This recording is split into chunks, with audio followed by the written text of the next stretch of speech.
Ticket ಕೇಳಿತ್ತು ಅಂತ ಹೇಳಿ ಅವ್ರು ನೇರವಾಗಿ it is between BCCI and KCA. ಅವರು ಏನು ಒಪ್ಪಂದಗಳು ಮಾಡ್ಕೊಂಡಿದ್ದಾರೆ ಅದು ನಮ್ಗಳಿಗೇನು ಗೊತ್ತಿಲ್ಲ.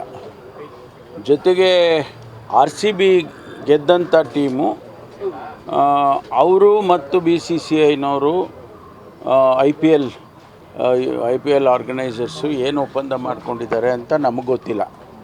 ನಾನು ಇಷ್ಟೇ ಹೇಳ್ಬೋದು, ಟಿಕೆಟ್ಗಳಿನ ಕಾರಣಕ್ಕಾಗಿ ಅವರು ಶಿಫ್ಟ್ ಮಾಡಿದ್ದಾರೆ ಅಂತ ನನಗೆ ಅನಿಸ್ತಾ ಇಲ್ಲ.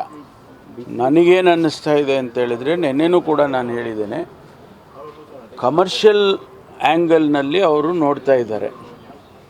ಇಲ್ಲಿ 33,000 ಸೀಟಲ್ಲಿ ಒಂದಷ್ಟು ಫ್ರೀ ಪಾಸಸ್ಸು ಟಿಕೆಟ್ಸು ಎಲ್ಲ ಹೋಗ್ತಾ ಇದೆ VIP ಅನ್ನೋದು ಬಿಟ್ಟರೆ, ಇಲ್ಲಿ ಯಾವುದೇ ತೊಂದರೆ ಅವರಿಗಿಲ್ಲ.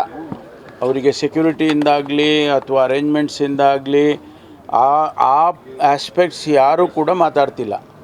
ಈಗ 5 ಮ್ಯಾಚಸ್ ಮಾಡಿದ್ದೀವಿ, ಯಾವುದೇ ಒಂದು ಸಣ್ಣ ಘಟನೆ ಕೂಡ ನಡೀಲಿಲ್ಲ.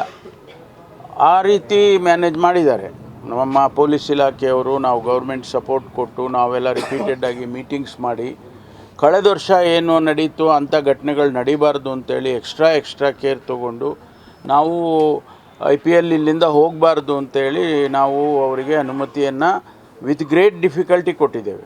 Let me repeat, with great difficulty ಕೊಟ್ಟಿದ್ದೇವೆ. ಯಾಕೆಂದರೆ ಜಸ್ಟಿಸ್ ಕುನ್ನಾ ಅವರ ವರದಿಯ ಪ್ರಕಾರ so many things they had to do. ಅದರಲ್ಲಿ ಲಾಂಗ್ ಟರ್ಮು ಶಾರ್ಟ್ ಟರ್ಮ್ ಅಂತ ನಾವೆಲ್ಲ ಡಿವೈಡ್ ಮಾಡಿಕೊಂಡು ಇಮಿಡಿಯೇಟಾಗಿ ಶಾರ್ಟ್ ಟರ್ಮ್ಗೆ ಏನೆಲ್ಲ ಮಾಡಬೇಕು, ಸೇಫ್ಟಿ ಮೆಜರ್ಸ್ ಏನು ತೊಗೋಬೇಕು ಅವೆಲ್ಲ ಮಾಡಿಸಿ ಇಲ್ಲಿನ ಅನುಮತಿಯನ್ನು ಸರ್ಕಾರ ನಾವು ಕೊಟ್ಟೋ. ಆದರೆ ಅವರು ಅಲ್ಲಿಗೆ ತೊಗೊಂಡೋಗಿ ಶಿಫ್ಟ್ ಮಾಡ್ತಾರೆ ಅಂದರೆ ಕಮರ್ಷಿಯಲ್ ಆಗಿ ಅವರಿಗೆ 1,00,000 ಜನ ಅಲ್ಲಿ ಸೀಟ್ಗಳಿದೆ ಅಂತ ಹೇಳಿ ಹೆಚ್ಚು ಜನ ಸಿಗ್ತಾರೆ ಅನ್ನೋ ಕಾರಣಕ್ಕೆ ಅವ್ರು ಶಿಫ್ಟ್ ಮಾಡಿರೋದು ಅಂತ ನನ್ನ ಅನಿಸಿಕೆ. ಅದು BCCIನವರು ಕ್ಲಾರಿಫೈ ಮಾಡಬೇಕು. ನಮಗೆ ಸರ್ಕಾರಕ್ಕೆ ಯಾವುದೇ ಸಂಬಂಧ ಇಲ್ಲ. ಸರ್, ಪರ್ಟಿಕ್ಯುಲರ್ ಆಗಿ ಅವರು 30% ಟಿಕೆಟ್ಗಳನ್ನು ಫ್ರೀಯಾಗಿ ಕೊಡಬೇಕು ಅನ್ನೋವಂತಹನ್ನ ಮೆನ್ಷನ್ ಮಾಡಿದ್ದಾರೆ ಸರ್. ಅಂದರೆ ಈಗ ನಾನು ಹೇಳಿದ್ನಲ್ಲ, ಅವ್ರವ್ರಿಗೆ ಬಿಟ್ಟಿದ್ದು. ನಾವು ಗೌರ್ಮೆಂಟು, ಕರ್ನಾಟಕ ಸರ್ಕಾರ ಇದರಲ್ಲಿ ಯಾವುದೇ ಇನ್ವಾಲ್ವ್ಮೆಂಟ್ ಇಲ್ಲ.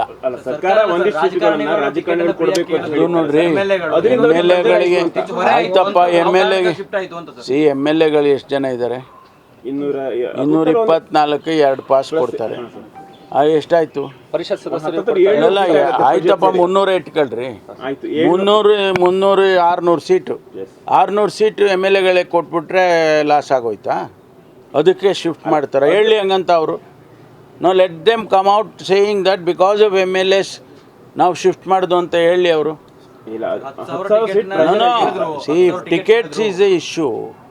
Let them say so. ಯಾರ್ಯಾರಿಗೆ ಅವ್ರು ಟಿಕೆಟ್ ಕೊಟ್ಟಿದ್ದಾರೆ, ಯಾರ್ಯಾರಿಗೆ ಪಾಸ್ಗಳು ಕೊಟ್ಟಿದ್ದಾರೆ, RCB ಅವ್ರು ಯಾರಿಗೆ ಕೊಟ್ಟರು, ಆಮೇಲೆ ಅವರ ಅಪೋಸಿಟ್ ಟೀಮು ಅವ್ರಿಗೆ ಈಗ ಚೆನ್ನೈಗೆ ಆಡಿದರು, ಚೆನ್ನೈನವರು ಯಾರಿಗೆ ತೊಗೊಂಡ್ರು, ಎಷ್ಟು ಸಾವಿರ ಟಿಕೆಟ್ ತೊಗೊಂಡ್ರು, ಅದೆಲ್ಲ ಅವರೆಲ್ಲ ಹೇಳಿ ಅಲ್ಲ. If ticket is an issue, let them say so.